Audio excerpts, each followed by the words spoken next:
সম্মানিত মুরব্বিয়ান, আমার সমাবেশী ভাই বোনরা, পর্দার আড়ালে রয়েছে আমার মা এবং বোনেরা, সকলের প্রতি আমার সশ্রদ্ধ সালাম। আসসালামু আলাইকুম।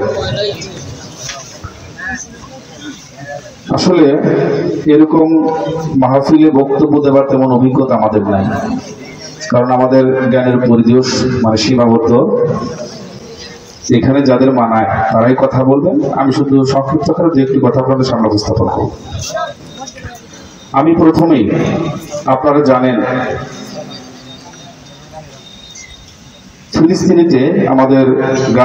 ফিলিস্তিনের গাজায় গত কয়েকদিনে মুসলমানদের উপর যে নির্বিচারে গণহত্যা চালানো হয়েছে তার তীব্র নিন্দা জানাচ্ছি, এবং সেই সাথে যারা সেখানে শাহাদাত বরণ করেছেন আমি তাদের প্রত্যেকের আত্মার মাগফিরাত কামনা করছি। মহান আল্লাহ তাআলা যেন ওনাদেরকে জান্নাতের শাহাদাতের মর্যাদা দান করেন। সেই সাথে আমরা যারা এখানে, আমাদের দুনিয়ার অনেক ব্যস্ততা আছে, কাজকর্মের ব্যস্ততা আছে, সমস্ত কাজকর্ম ব্যস্ততাকে উপেক্ষা করে যারা আমরা এই জালিসুর রহমান অর্থাৎ এই বেহেশতের বাগানে উপস্থিত হতে পেরেছি, আমাদের আল্লাহ তৌফিক দান করেছেন, সেজন্য আমরা সবাই শুকরিয়া আদায় করি, আলহামদুলিল্লাহ।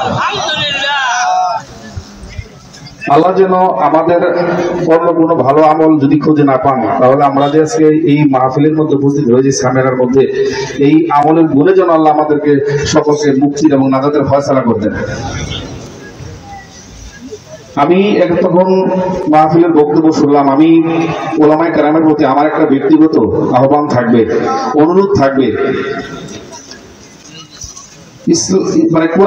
কোরআনের মধ্যে, এখানে তাফসিরুল কোরআন মাহফিল, কোরআনের মধ্যে একটা রাষ্ট্র ব্যবস্থার সমস্ত বিষয়ে আলোচনা আছে, কিন্তু সব বিষয়েই আলোচনা আমরা অনেক সময় শুনি কিন্তু আমল করতে পারি না। আমি ওনাদেরকে অনুরোধ করবো যে কিছু আমল আছে বা কিছু ওয়াজ নসিহত আছে যেগুলি আমাদেরকে শোনালে, আমাদেরকে সেগুলোর উপরে আলোচনা করলে আমাদের ব্যক্তি জীবন, পারিবারিক জীবন এবং সামাজিক জীবন অনেক কাজে লাগে। যেমন ধরেন, অনেক সন্ততি এখন আছে যারা বাপ মা খেদমত করে না, বাপ মাকে ভাতই দিতে চায়, খেদমত করে না, অসুস্থ হলে খেদমত করে না। এই মাহফিলে যারা এখানে আসছেন, ছোট ছোট ভাইয়েরা আছেন, বোনেরা আছেন, তারা যদি আপনাদের মুখ থেকে পিতা মাতার প্রতি সন্তানের যে কর্তব্য দায়িত্ব এই বিষয়ে আলোচনা শুনে, স্ত্রীর প্রতি স্বামীর যে কর্তব্য রয়েছে সেই সম্পর্কে যদি আলোচনা শুনে, এবং স্বামীর প্রতি স্ত্রীর যে কর্তব্য রয়েছে সেগুলোও যদি আলোচনা শুনে, এবং প্রতিবেশীর প্রতি আরেক প্রতিবেশীর যে হক আছে, দায়িত্ব কর্তব্য আছে, এই সমস্ত বিষয় যদি আপনাদের মুখ থেকে আমরা এখান থেকে শুনে যাই, তাহলে আমরা যদি সেইটার কিছু আমল করি, তাহলে আমাদের পারিবারিক জীবনে, সামাজিক জীবনে অনেক শান্তি বর্ষিত হবে। কারণ আমাদের প্রতিবেশীর সাথে ঝগড়াঝাটি সহজে হবে না যদি আমরা এই আলোচনাগুলো শুনি, একজনের প্রতি আরেকজনের কি কর্তব্য দায়িত্ব রয়েছে।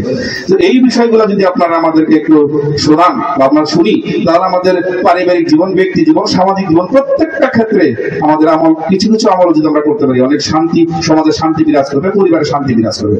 সেই জন্য আপনাদের কাছে আমি অনুরোধ করবো, এই ধরনের আলোচনাও যেন আপনাদের মুখ থেকে আমরা শুনতে পারি, আমল করতে পারি।